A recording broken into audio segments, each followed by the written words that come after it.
বিপিএলে দিনের দ্বিতীয় ম্যাচে ঢাকা ক্যাপিটালসকে ৭ উইকেটে হারিয়েছে চিটাগং কিংস। ১৭৮ রানের লক্ষ্যে ৩ বল বাকি থাকতে পৌঁছে যায় মিঠুনের দল। টস হেরে ব্যাটিংয়ে নামে ঢাকা, অফ ফর্মে বাদ পড়েন লিটন। টানা ২ ম্যাচে ব্যর্থ জেসন রয়।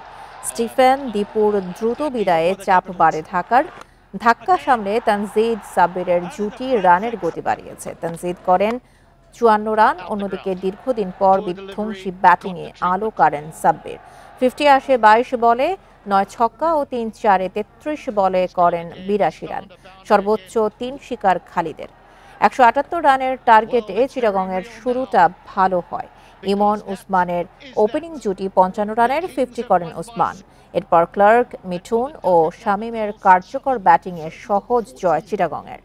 আসরে টানা ৫ ম্যাচ হারল Dhaka Capitals. For the Capitals again.